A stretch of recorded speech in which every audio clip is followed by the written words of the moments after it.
যুগে যুগে কোরআন আর ইসলামকে থামিয়ে দিতে চেয়েছিল যারা, আল্লাহ তাদেরকে থামিয়ে দিয়েছে।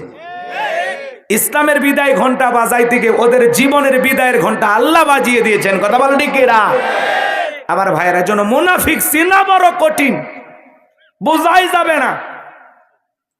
বোঝেন নাই? এর জন্য মুনাফিকদের স্বভাব হলো গাছের গোড়া কেটে মাথায় পানি ঢালে, নিজে আকাম বদকাম যা করে সব দোষ অন্যের ঘাড়ে চাপায় দেয়। কথা আরো আসতে কইন ঠিক? খবরদার আপনাদের আওয়াজ যেন জোরে না হয়। ওনারা মাইন্ড করতে পারে, ওনারা মন খারাপ করতে পারে। ওনারা কারা? যাদের ভয়ে আপনারা আস্তে কথা বলতেছেন। কারো ভয় করেন নাকি আপনারা? এই জমিনের মালিক কে? আপনার আমার মালিক কে? আল্লাহর জমিন, আল্লাহর কোরআনের কথা চলছে, চলবে ইনশাআল্লাহ। ভয় পাবার কোনো কারণ নাই। যত ভয় পাবেন তত দম আটকে মরবেন। একটু সাহস নেন। দেয়ালে পিঠ ঠেকে গেছে, এখন পিছনে যাওয়ার আর কোনো সুযোগ নাই। হয় সামনে গিয়ে লড়াই করে বাঁচতে হবে, না হয় মরতে হবে। কথা বলেন ডেকে না? চলেন বাবাজির আমার সামনের দিকে যাই। আজকে মুনাফিকদেরকে নিয়ে আমি আলোচনা করব না, কাফেরদেরকে নিয়ে আলোচনা করব না। আমি আলোচনা করব আল্লাহর বিশ্বাসী মুমিন বান্দাদেরকে নিয়ে। বলুন সুবহানাল্লাহ। জবান ছেড়ে সবাই একটু আমার সাথে তিলাওয়াত করুন। আউযু বিল্লাহি মিনাশ শাইতানির রাজীম। বিসমিল্লাহির রাহমানির রাহিম।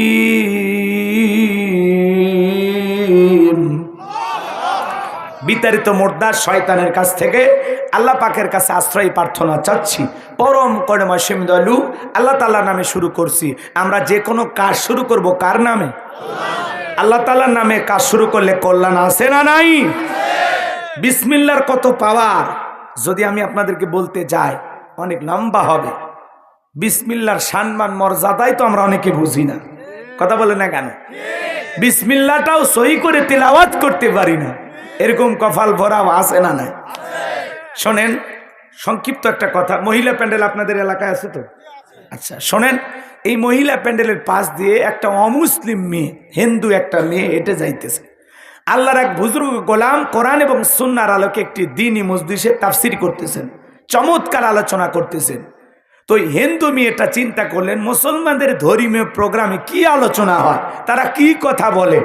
একটু কৌতূহলে শোনার আশায় মহিলা প্যান্ডেলে বৈশা এই হিন্দু মেয়েটা কোরআনের কথা শুনতেছেন। বলেন আল্লাহু আকবার। আমার ভাইয়েরা, আল্লাহর সেই বুজুর্গ গোলাম আলোচনা করতেছেন, কোরআন থেকে তাফসীর করতেছেন। কুল হুয়াল্লাহু আহাদ। আল্লাহু আকবার। আল্লাহর সেই বুজুর্গ গোলাম বলতেছেন, হে নবী আপনি বলুন আল্লাহ এক, আল্লাহ অদ্বিতীয়। আল্লাহ কয়জন? আর জোরে বলেন। মেয়েটা বুঝতে পারলো সৃষ্টিকর্তার নাম আল্লাহ। কিছুক্ষণ পর আলোচনা শুনতে শুনতে আল্লাহর সেই বুজুর্গ গোলাম আলোচনা করতেছেন।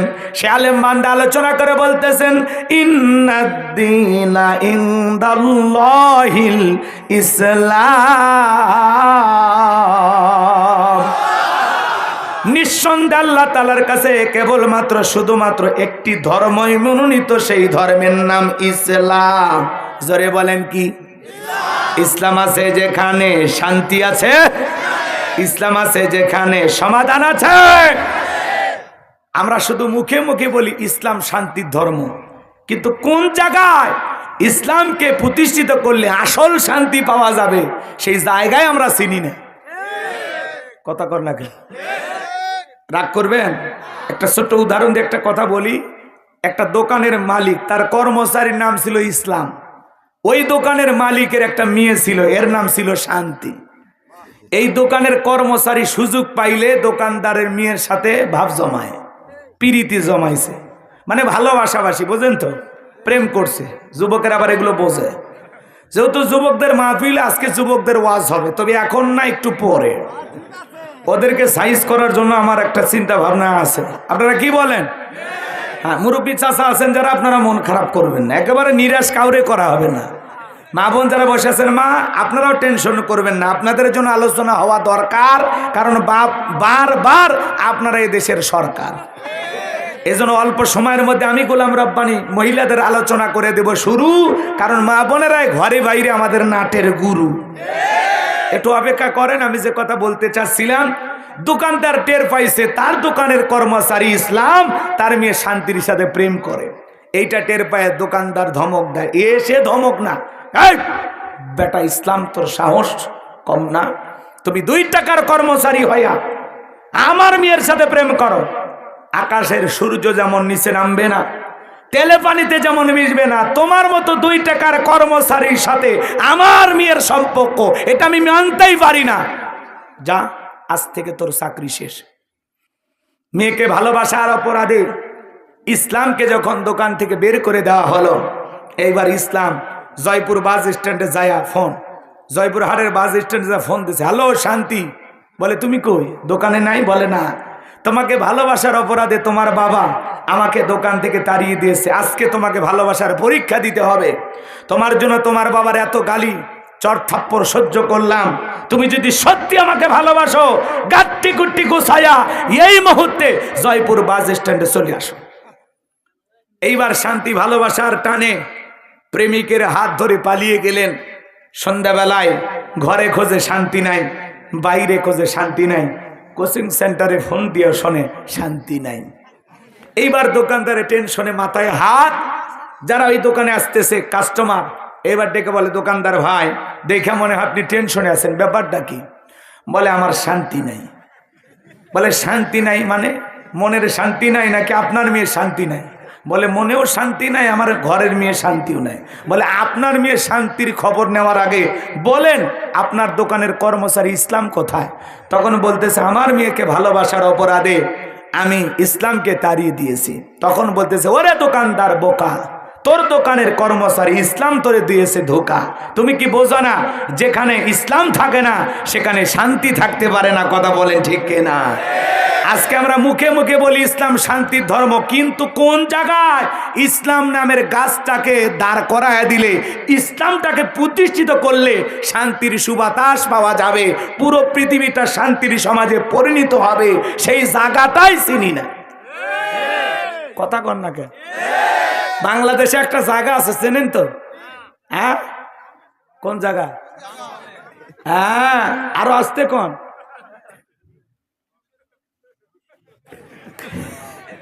এরা ভয় পায় গো, সেই ভয় পায়, ভয়ে মুখ খোলে না। বাংলাদেশে একটা জায়গা আছে, যে কয়েকদিন আগে ওই জায়গায় যাওয়ার ব্যবস্থা হয়েছিল, বুঝতে পারছেন তো? সংসদ ভবন। এই পার্লামেন্টে যদি আমরা আমাদের ইসলামটাকে নিয়ে যায় দাঁড় করাইতে পারি, পুরো বাংলাদেশ একটা ছোট্ট জান্নাতের টুকরোয় পরিণত হবে। কথাকে বোঝা গেল? এই জন্য চলুন সামনের দিকে যায়। কষ্ট হচ্ছে আপনাদের? আমার ভাইয়েরা, যে কথা বলতে চাচ্ছিলাম বাজানো গো আমার, এই মেয়েটা বুঝতে পারলো সৃষ্টিকর্তার নাম আল্লাহ, শ্রেষ্ঠ ধর্মের নাম ইসলাম। মেয়েটা তখন চিন্তা করলো, আমি আর অমুসলিম থেকে বাড়িতে যেতে চাই না, আমি আজকে কালেমা পড়ে মুসলমান হব। এইবার মেয়েটা কালেমা পড়ে মুসলমান হয়ে গেল। বাড়িতে যাওয়ার পর উঠতে বসতে বিসমিল্লাহ পাঠ করে, উঠতে বসতে আল্লাহর জিকির করে। হঠাৎ করে মেয়েটার মা বুঝতে পেরেছে, জিজ্ঞাসা করে, মেয়ে রে ফিসফিস করে কি যেন পড়লি?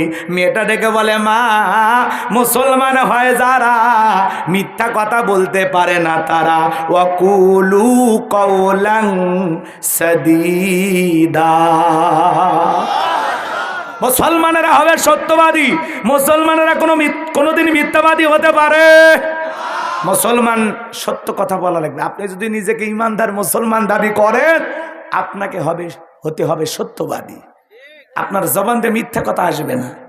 কিন্তু মিথ্যা কথা বলে সকালবেলা নাস্তা করে, মিথ্যা কথা বলে দুপুরে লাঞ্চ করে, রাতে ডিনার করে, বড় পেটেও মিথ্যা, খালি পেটেও মিথ্যা। মিথ্যা বলতে বলতে চেহারা বেঁকা হয়ে গেছে, একটা ঠ্যাং কবরে চলে গেছে, প্রতিদিন এত মিথ্যা কথা অনর্গল মিডিয়ার সামনে বলতে পারে, ঘরে বলে সাইজ স্টলে বলে, এত মিথ্যা কথা বলে।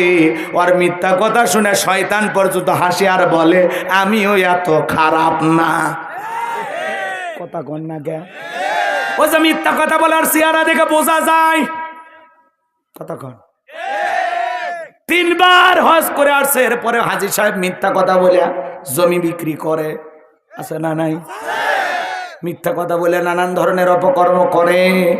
এই সমাজে অনেক মানুষ আছে, আছে না নাই? হাজী সাহেব যারা আছেন মন খারাপ করবেন না, যারা খারাপ তাদেরকে বললেছি আপনি তো খারাপ না। কথা কন না কেন? মন খারাপ করবেন না। এই হজে যাওয়ার আগে হাজী সাহেবেরা দেখবেন কোন ছেলেকে কম দেয়, কোন ছেলেকে বেশি দেয়, আবার ছেলেদেরকে একটু বেশি দেয়, মেয়েদেরকে একটু কম দেয়, দিয়ে আবার হাত পা ধরে কান্নাকাটি করে আর বলে মা টেনশন করিস না, তোর জন্য আমি খানায় খাবার গিলাপ ধরে দোয়া করব। আগে মেয়ের হক ছেলের হক ভালোভাবে বুঝা দাও, এরপরে দোয়া কইরো। কথা কন। আপনি কেন আপনার ছেলে মেয়ে কাউকে বেশি দিয়ে কাউকে কম দিয়ে পরকালে জবাব দিবেন? কি দরকার আপনার? হক সঠিকভাবে বুঝা দেন, এরপরে হজ করতে যান।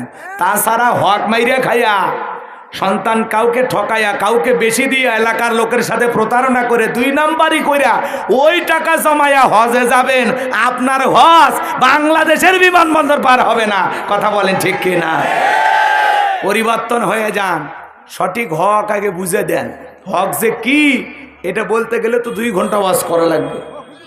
আমার ভাইয়েরা শোনেন, যে কথা বলতে চাচ্ছিলাম, মেয়েটা ডেকে বলে মা কয়েকদিন আগে মুসলমানদের একটি প্রোগ্রামে গিয়ে কোরআন হাদিসের আলোচনা শোনার পর বুঝতে পেরেছি সৃষ্টিকর্তার নাম আল্লাহ, শ্রেষ্ঠ ধর্মের নাম ইসলাম। আমি আর দেরি করি নাই মা, আমি কালেমা পড়ে মুসলমান হয়েছি। মহিলা ডেকে বলে মেয়েরে তুমি সর্বনাশ করেছো, কেন বাপ দাদার ধর্ম বাদ দিয়ে অন্য ধর্ম গ্রহণ করে সব? মেয়েটা ডেকে বলে মা বুঝতে পেরেছি দুনিয়াতে ইসলাম ধর্ম সত্য ধর্ম। আল্লাহু আকবার।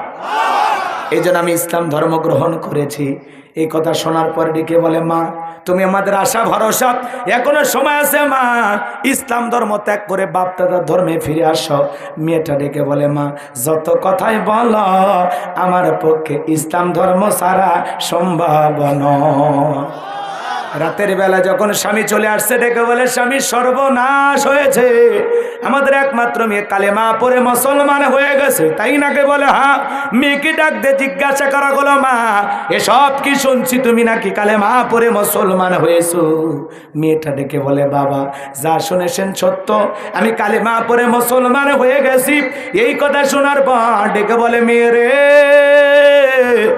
এখনো সময় আছে, ইসলাম ধর্ম ত্যাগ করে আবারও বাপ দাদা ধর্মে ফিরে আসো। মেয়েটা ডেকে বলে বাবা যত কথাই বলো আমার পক্ষে ইসলাম ধর্ম ছাড়া সম্ভব নয়। আল্লাহু আকবার। বাবা রাগান্বিত হয়ে মেয়েটার গালে একটা থাপ্পড় মারলেন। মেয়েটা কাঁদতে কাঁদতে ডেকে বলে বাবা মারতে মারতে যদি মেরেও ফেলে দাও জীবনটা দিতে রাজি, ইসলামের পথ ছাড়তে রাজি নাই। আমার ভাইরা পরের দিন সকালবেলা এই ব্যক্তি বাদশার দরবারে চলে গেছে। ওই বাদশার একটা নিয়ম ছিল, বাদশা তার সিল মোহর আংটি যেই ব্যক্তির হাতে দিত, কোনো কারণে ওই ব্যক্তির হাত থেকে যদি আংটিটা হারিয়ে ফেলে দেয়, বাদশার আংটি হারানোর অপরাধে বাদশা তাদেরকে ফাঁসি দিয়ে মারত। এইবার এই ব্যক্তি আংটিটা পাওয়ার পর ডেকে বলে বাদশা আমি অনেক ব্যস্ত মানুষ, কোনো কারণে যদি আংটিটা হারিয়ে ফেলে দেই আপনি তো আংটি হারানোর অপরাধে আমাকে ফাঁসি দিয়ে মারবেন, আপনি তো আমাকে ফাঁসি দিয়ে মারবেন। এই কথা শোনার পর বাদশা ডেকে বলে এখন আপনি কি বলতে চান? এই ব্যক্তি ডেকে বলে আপনি যদি মনেই কিছু না নেন এই আংটিটা হেফাজতের দায়িত্ব আমি আমার মেয়ের কাছে দেব। বাদশা বলে আমার কোনো আপত্তি নাই, কিন্তু দেশের আইন সম্পর্কে মেয়েটাকে অবশ্যই অবগত করবেন। এইবার আংটিটা নিয়ে যায় বাড়িতে যাইয়া মেয়েটার হাতে দিয়ে বলে মা এটা বাদশার সিলমোহর আংটি, খবরদার তুমি যেন হারিয়ে না ফেলো। বাদশার আংটি হারানোর অপরাধে বাদশা তোমাকে ফাঁসি দিয়ে মারবে, আমি বাবা হয়েও তোমাকে বাঁচাতে পারবো না। মেয়েটা বিসমিল্লাহির রহমানির রহিম বইলা জামার পকেটে আংটিটা রেখে দিল। মেয়েটা যখন রাতের বেলায় ঘুমের মধ্যে চলে গেছে, বাবা কৌশলে মেয়ের ঘরের ভিতরে প্রবেশ কইরা জামার পকেট থেকে একটা আংটিটা নিয়া বাড়ির পাশে নদী ছিল, নদীর ভিতরে ছুঁড়ে মারলো। আর মনে মনে ভাবি মেয়েরে, বাদশার সিলমোহর মারা আংটি হারানোর অপরাধে বাদশা তোমাকে ফাঁসি দিয়া মারবে, তুমি মুসলমান হয়েছো এ কথা প্রকাশ পেলো না, আমার বংশের মুখে চুনকালি পড়লো না, আমার উঁচু মাথা নিচু হলো না। আপন বাবা হয়ে মেয়ের বিরুদ্ধেই গভীর ষড়যন্ত্র করলেন, কারণ একটাই, মেয়েটা মুসলমান, বাবা হলো বেঈমান। ইসলাম মানতে গেলে আপন লোকেরাও সন্তানের বিপক্ষে যায়, আপন মানুষেরা বিরোধিতা করে, কথা বলে ঠিক কিনা? বাবা হয়ে আংটিটা নদীর ভিতরে ছুঁড়ে মেরে মেয়েটার বিরুদ্ধে গভীর ষড়যন্ত্র করলেন। পুরো ঘটনাটাকে আমি আপনাদেরকে বলবো, কারা কারা শুনবেন একটু হাত তোলেন তো। লিল্লাহি তাকবীর। হাত নামান বাজান গো আমার। আমার আল্লাহ রাব্বুল আলামিন বলেন, قد فلح المؤمنون।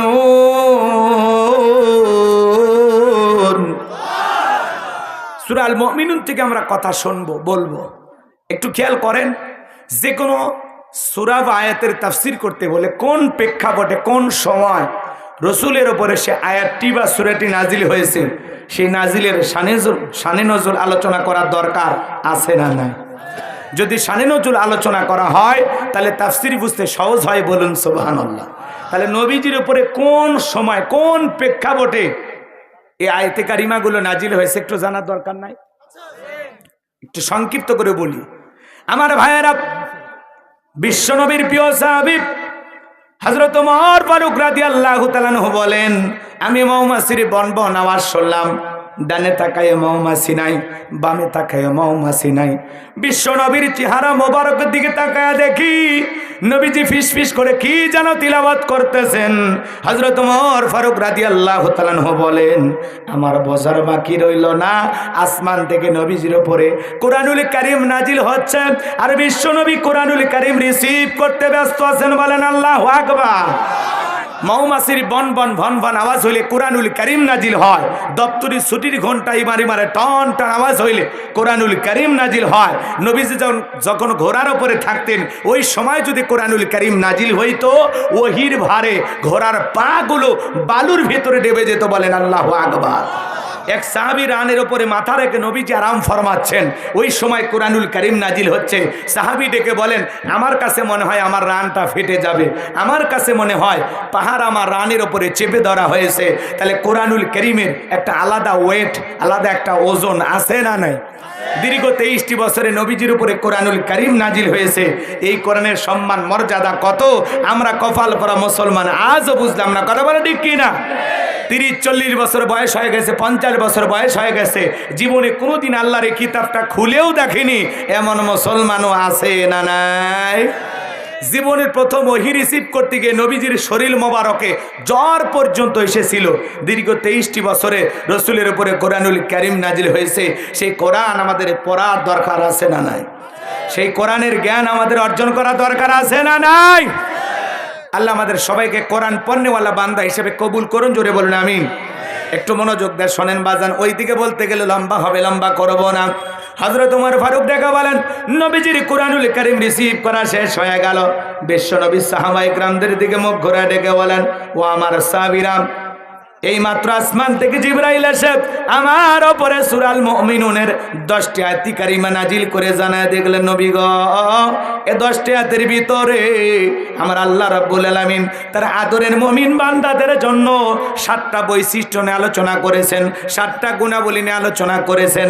কোন মুমিন যদি এই 7টা গুণে গুণান্বিত হতে পারে, 7টা গুণ দিয়ে তার জীবনটাকে ঢেলে সাজাইতে পারেন, আমার আল্লাহ রাব্বুল আলামিন বলেন, উলাইকা হুমুল ওয়ারিসুন আল্লাযীনা ইয়ারিসুনাল ফিরদাউস হুম ফিহা খালিদুন। আমার আল্লাহ রাব্বুল আলামিন বলেন তারা উত্তরাধিকারী হবেন জান্নাতুল ফেরদাউসের। সেখানে তারা চিরকাল বসবাস করবেন। আমার আল্লাহ কোনোদিন জান্নাত থেকে বের করে দেবেন না। চিৎকার মেরে বলুন সুবহানাল্লাহ। কারা কারা জান্নাতুল ফেরদাউসে যেতে চান দুই হাত তুলে আমার আল্লাহকে একবার দেখান। আল্লাহ আমাদের সবাইকে জান্নাতুল ফেরদাউসের মেহমান হিসেবে কবুল করুন। জোরে বলুন আমিন। আরো জোরে বলুন আমিন।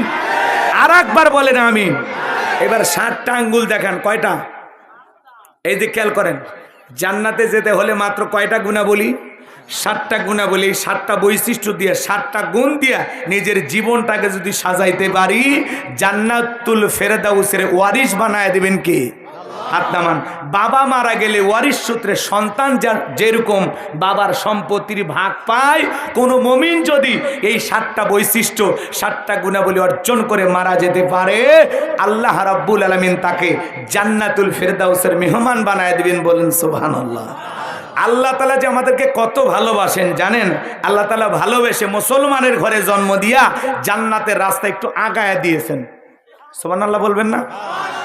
এরপরে ভালো করে বোঝেন, পৃথিবীর শ্রেষ্ঠ ধর্ম ইসলাম ধর্মের মানুষ বানাইয়া জান্নাতের রাস্তা আল্লাহ আরেকটু আগায় দিয়েছেন। এরপরে পৃথিবীর সেরা নবী আখিরি পয়গম্বরের আখিরি উম্মত বানায়া বিশ্ব নবী মুহাম্মদ রাসূলুল্লাহ সাল্লাল্লাহু আলাইহি সাল্লামের উম্মত বানায়া জান্নাতের রাস্তা আল্লাহ আরেকটু আগায় দিয়েছে।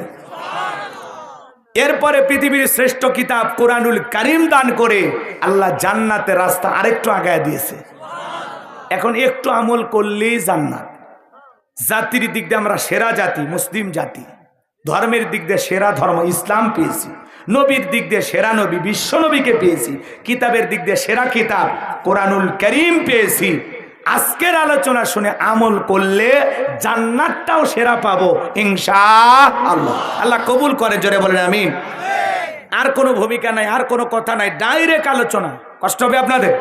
আমার আল্লাহ রাব্বুল আলামিন বলেন ক্বাদ আফলাহাল মুমিনুন।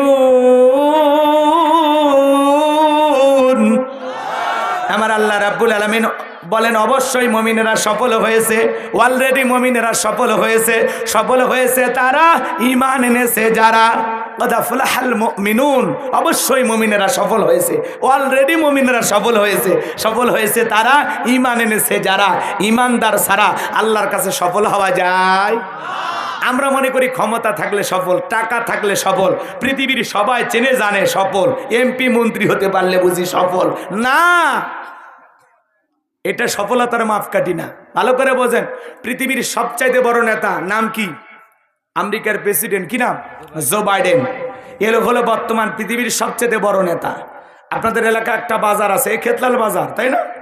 এই বাজারে মনে করেন আল্লাহর একজন গোলাম তরি তরকারি বিক্রি করে, সবজি বিক্রেতা। আল্লাহর গোলাম। এদিক খেয়াল করেন, আজান দেওয়ার পরে এই সবজির দোকানদার যদি দোকানদারি বন্ধ করে আল্লাহর ঘর মসজিদে গিয়ে আল্লাহকে সিজদা দেয়, পৃথিবীর বড় নেতা জো বাইডেনের চেয়ে এই সবজি বিক্রেতা ইমানদারের দাম আল্লাহর কাছে কম না বেশি? আরো জোরে বলেন। তার মানে কি? ঈমান আছে যার আল্লাহর কাছে দাম আছে তার, ঈমান নাই আল্লাহর কাছে দাম নাই। কথা বলেন ঠিক কি না? আমার ভাইয়েরা, ওরা ক্ষমতার দিক দিয়ে সফল হতে পারে। পৃথিবীতে আরো অনেক বড় বড় লিডার আছে, নেতা আছে। রাশিয়ার প্রেসিডেন্ট পুতিন, কি নাম? এরপরে উত্তর কোরিয়ার প্রেসিডেন্ট কাটিং মারামাল কিং জং, চেনেন না? ভারতের দাদা। এরা যত বড় নেতা হোক না কেন, এরা দুনিয়াতে ক্ষমতার দিক দিয়ে সফল, কিন্তু আল্লাহর আদালতে সফল হতে পারবে না। বাংলাদেশের একজন রিক্সা চালক, ভ্যান চালক, আল্লাহর গোলাম যদি আজান দেওয়ার পরে মসজিদে গিয়ে মাথা নত করে আল্লাহকে সিজদা দেয়, এই পৃথিবীর বড় বড় নেতাদের চাইতে আল্লাহর কাছে ওই রিক্সা চালক ইমানদারের দাম কম না বেশি? তার মানে বেঈমানরা দুনিয়াতে সফল, আখিরাতে সফল হতে পারবে। এই যে ভারতের বর্তমান সরকার, ভালো করে বোঝেন, বাবরি মসজিদ, আহারে মুসলমানদের একটা পবিত্র স্থান, সেটা ভেঙে তারা রাম মন্দির নির্মাণ করেছে। কথা কেন? রাম মন্দির বানিয়েছে। মসজিদ ভেঙে মন্দির বানাইতে হবে কেন? মন্দির বানানোর জায়গা কি দুনিয়াতে কম ছিল? কথা বলেন না কেন? যারা ভারতের ঐতিহ্যবাহী বাবরি মসজিদ ভেঙে মুসলমানদের শত শত বছরের ঐতিহাসিক একটি মসজিদ, এই মসজিদ ভেঙে মুসলমানদেরকে আহত করা হয়েছে। কথা বলেন না কেন?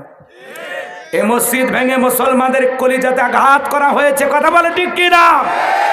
সেই মসজিদ ভেঙে আগামীকালকে 22শে জানুয়ারি তারা সেখানে মন্দির উদ্বোধন করবেন, হাজার হাজার প্রদীপ জ্বালায়া মন্দির উদ্বোধন করবেন। আল্লাহর গজব। আজ থেকে সময় লাগবে? জোরে বলেন। ঘূর্ণিঝড় যখন আসে ক্ষয়ক্ষতি বাংলাদেশের চাইতে ভারতে কম না বেশি? আল্লাহ ছাড় দেয় কিন্তু ছেড়ে দেয় না। আল্লাহর ধরা বড় কঠিন। কথা বলে ঠিক কি না?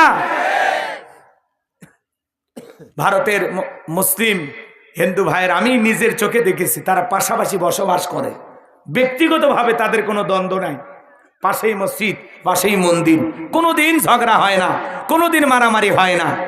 আজকে কিছু রাজনীতিবিদ, বিশেষ করে বিজেপি, এরা একটু বোঝেন না, বাহবা পাওয়ার আশায় ওই পক্ষের লোকদেরকে একটু খুশি করার জন্য ওরা বুঝাইলো বাবরি মসজিদ ভেঙে আমরা রাম মন্দির নির্মাণ করে সফল হয়েছি। মুসলমানদেরকে আঘাত করে আল্লাহর ঘরে মূর্তি বসাইয়া তোমরা সফল হতে চাচ্ছ, আজ হোক কাল হোক পৃথিবীর জমিন থেকে আল্লাহ পাক তোমাদেরকে নিশ্চিহ্ন করে দেবে। কথা বলেন ঠিক কিনা? আল্লাহর ঘর নিয়ে খেলা খেলবা। কত মানুষকে আল্লাহ বিদায় করেছে, কত মানুষকে আল্লাহ পাক এমন ভাবে ধরেছে। ইন্না বাতশা রাব্বিকা লাশাদীদ, আল্লাহর পাকড়াও বড় কঠিন। আল্লাহ যেদিন ধরবে বাপ ডাকার সময় পাইবা না। কথা বলে ঠিক কিনা? এরা মসজিদে মন্দির নির্মাণ করে তাদেরকে খুশি করতে পারে, কিন্তু অধিকাংশ মুসলিম হিন্দু দাদা বাবুরা বলেছে না, এটাতে আমরা খুশি না। বর্তমান সরকার যেটা করেছে এতে আমরা খুশি না। আমরা কোনো দাঙ্গা চাই না, ফাসাদ চাই না, মারামারি চাই না, হানাহানি চাই না, মিলেমিশে বসবাস করতে চাই। কথা বলেন ঠিক কি? আজকে রাজনীতির সাথে ধর্মকেও ব্যবহার করা হয়। কথা বলেন না কেন? রাগ করতেছেন? শুধুমাত্র ভারতের এই বাবরি মসজিদ নয়, পৃথিবীর যেই দেশের দিকে তাকায় দেখেন, আজকে অধিকাংশ জালেমেরা ঐক্যবদ্ধ হয়েছে ইসলাম আর মুসলমানের বিরুদ্ধে ষড়যন্ত্র করতেছে এ দুনিয়ার জমি থেকে ইসলামকে বিদায় করে দেওয়ার। কথা বলেন না কেন? চীনের দিকে তাকায় দেখেন, মাত্র এই কয়েক বছরের মধ্যে তারা শত শত মসজিদ ভেঙে গুড়িয়ে দিয়েছে। ওটা শক্তিশালী মিডিয়া, এটা সহজে ওরা প্রচার করতে দেয় না। চীনের বর্তমান রাষ্ট্রীয় একটা আইন করা হয়েছে যে 2.5 কিলোমিটার মধ্যে একটা মসজিদ থাকবে। একটা মসজিদ থেকে আর একটা মসজিদের দূরত্ব হবে 2.5 কিলোমিটার। এর মধ্যে যত 2.5 কিলোমিটারের মধ্যে যদি 5টা মসজিদ আছে, ভেঙে একটা রাখো। কথা বোঝেন নাই মনে হয়? আজকে মুসলমানদের মসজিদ দখল করা ষড়যন্ত্র করতেছে জালেমেরা। কথা বলেন ঠিক কিনা? তোমরা বাবরি মসজিদ ভেঙে মন্দির নির্মাণ করলেও সত্যিকারী ধর্মভীরু যারা, এরা খুশি হয় নাই। অমুসলিমেরা পর্যন্ত বলতেছে মুসলমানের মসজিদ ভেঙে মন্দির হোক, আমরা হিন্দু হওয়ার পরে ওইটা চাই না। কথা বলেন ঠিক কিনা? তোমরা কিছু অসাধু উগ্রপন্থী হিন্দুদেরকে খুশি করতে পারবা, কিন্তু সত্যিকারে যারা হিন্দু এরা খুশি না। কথা কন না কেন? ধর্ম নিয়ে কখনো বাড়াবাড়ি এটা আমরা মুসলমানরা চাই না। কথা বলেন ঠিক কিনা? লা ইকরাহা ফিদ্দিন, ধর্ম নিয়ে কোনো জবরদস্তি নাই, কোনো বাড়াবাড়ি নাই। কথা বলেন ঠিক কিনা? মুসলমানেরা যেই জনপদে ক্ষমতায় থাকবে, অমুসলিমেরা ডিমের ভিতরে কুসুম যতটা নিরাপদ, মায়ের কোলে শিশু যেমন নিরাপদ, অমুসলিমেরা মুসলমানদের কাছে তার চাইতে বেশি নিরাপদ ভাবে বসবাস করবে। কথা বলেন ঠিক কিনা? বাংলাদেশে তো অমুসলিমেরা জামায় আদরে আছে, এদেশের মুসলমানেরা তাদেরকে ভালোবাসার নজরে তাকায়। আমাদের দেশ এমন একটি দেশ, ভ্রাতৃত্বপূর্ণ দেশ, মহাব্বত ভালোবাসায় ভরা একটা দেশ। একই বাজারে হিন্দু মুসলমান বাজার করে, একই জায়গায়, পাশেই কবরস্থান, পাশেই শ্মশান, পাশেই মসজিদ, পাশেই মন্দির। কোনো দিন ওই মন্দিরের ঘন্টার আওয়াজ মুসলমানের মসজিদে যায়, মুসলমানের আজানের আওয়াজ মন্দিরে ঢোকে আমাদের ভিতরে কোনো ধরনের হানাহানি নাই, বাড়াবাড়ি নাই, মারামারি নাই। আমরা শান্তি নিয়ে ধর্মীয় সম্প্রীতি বজায় রেখে বসবাস করতেছি। কথা বলেন ঠিক কিনা? আজকে মুসলমানের মসজিদ ভেঙে মন্দির বানাইতেছ কিছু মানুষকে খুশি করার জন্য। ফয়সালা আসবে আসমান থেকে। কথা বলেন ঠিক কিনা? যেদিন আল্লাহর ফয়সালা আসবে সেদিন এমন কঠিন ফয়সালা আসবে যা সহ্য করার মতো ক্ষমতা পৃথিবীর জালেমদের থাকবে না। কথা বলেন ঠিক কিনা? আমার ভাইয়েরা, আমরা আহত হয়েছি, ব্যথিত হয়েছি, মনের ভিতরে কষ্ট পেয়েছি, হৃদয়ে রক্ত খনন হয়। আজকে তাকায় দেখেন ফিলিস্তিনের দিকে, বাইতুল মুকাদ্দাস, মসজিদুল আকসা, যেই মসজিদের নাম পবিত্র কোরআনুল কারীমের ভিতরে আছে, যেই মসজিদ হলো মুসলমানদের প্রথম কিবলা, পৃথিবীর দ্বিতীয় মসজিদ, সম্মানের দিক দিয়ে তৃতীয় মসজিদ, যেখানে অসংখ্য নবী রাসূলেরা এসেছিলেন। কথা বলেন ঠিক কিনা? যেখান থেকে রাসূলের মেরাজ শুরু হয়েছিল, সেই মসজিদ আজকে জালেমেরা দখল করে রেখেছে। কথা বলেন, ইহুদি জালেমেরা দখল করে রেখেছে। কিন্তু মনে রাখবেন, এই জালেমদেরকে পরাজিত করে আবারও বাইতুল মুকাদ্দাস মসজিদ আমরা উদ্ধার করে সেখানে সালাত আদায় করব, আমাদের মালিক আমাদের আল্লাহকে সিজদা দেব। কথা বলেন ঠিক কিনা? কথা কন না কেন? আজকেও গতকালকের জুমার নামাজের দৃশ্য দেখেছেন। প্রত্যেক দিন মুসলমানেরা, হাজার হাজার মুসলমান মসজিদুল আকসায় জুমার নামাজ আদায় করার জন্য যায়। জালেমেরা দরজা খুলে দেয় না, ভিতরে প্রবেশ করতে দেয় না। মুসলমানেরা ওদের বন্দুকের নলের সামনে দাঁড়ায়া রাস্তার উপরে দাঁড়িয়ে আল্লাহকে সিজদা দেয়। কথা বলেন ঠিক কিনা? এই জন্য এদের জুলুম যখন শেষ পর্যায়ে চলে যাবে, আজকে বাইতুল মুকাদ্দাস, বাবরি মসজিদ সহ পৃথিবীর যেই দেশেই হোক না কেন, যারা মুসলমানদের মসজিদ নিয়ে বাড়াবাড়ি করতেছে, যেই সমস্ত জালেমেরা বাইতুল মুকাদ্দাসে মসজিদুল আকসায় মুসলমানদেরকে সিজদা দিতে দিতেছে না, মনে রাখবেন আজ হোক কাল হোক পৃথিবীর মানচিত্র থেকে ওই ইহুদি জালেম জাতিকে আল্লাহ নিশ্চিহ্ন করে ছাড়বে। কথা বলেন ঠিক কিনা? ওদের পরাজয় হবে ইনশাআল্লাহ। আমার ভাইয়েরা চলেন সামনের দিকে যাই। কষ্ট হচ্ছে আপনাদের মনে হয়? আমার ভাইয়েরা, যে কথা বলতে চাচ্ছিলাম, আল্লাহ রাব্বুল আলামিন বলেন, আদাফুলাহাল মুমিনুন, অবশ্যই মুমিনেরা সফল হয়েছে। সফল হয়েছে তারা ঈমান এনেছে যারা। ঈমানদার ছাড়া আল্লাহর কাছে সফল হওয়া যাবে? দুনিয়াতে বেঈমানরা সফল হতে